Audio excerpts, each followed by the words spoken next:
Expect చేయొద్దు.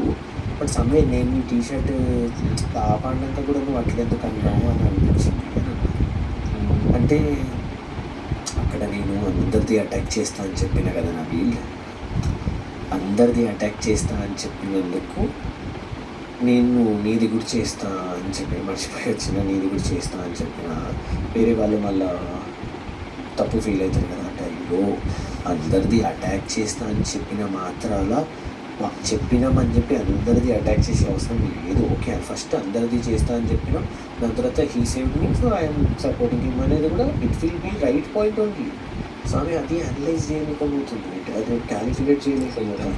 నాకు అడిగితే తనకు ఒకటి ఫిక్స్ అయిపోయింది.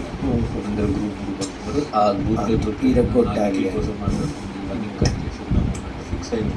బట్ అది రాంగ్ అంతా అర్థం చేసుకోండి.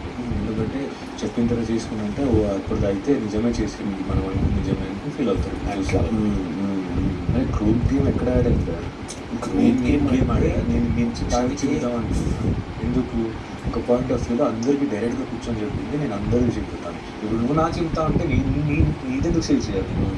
బట్ నేను అటాక్ చేశాను, కట్ చేస్తే నాకు తెలియదు నువ్వు ఆన్ స్పాట్లో సేవ్ చేయాలి. ఆమె ఆట నేను సేవ్ చేయకపోయినా అక్కడ ప్రేయర్ గౌతమ్ రోహిణి ఎవ్రీవన్ వర్ సేవింగ్ హర్. నువ్వు నేను అనుకుంటే చూపిస్తాను. అవును ఆపోజిట్లో ఉన్నావు, ఇక్కడ నేనున్నా, నేను పట్టుకుని నువ్వు నేను దగ్గరికి వెళ్ళి తెచ్చు కూడా అదే నువ్వు వచ్చి యష్మిని ఫ్రెండ్షిప్కి వాల్యూనే లేదు నీకు అని నామినేట్ చేస్తావు. అంటే బాండ్ విలువ నీకు తెలీదు అని ఒక బ్లేమ్ వస్తుంది. బాండ్కి విలువ ఇచ్చి ఒకలా ఆడితే గ్రూపిజం అని పేరు వస్తుంది. నువ్వు ఎంత చేసినా పేర్లు వస్తాయి.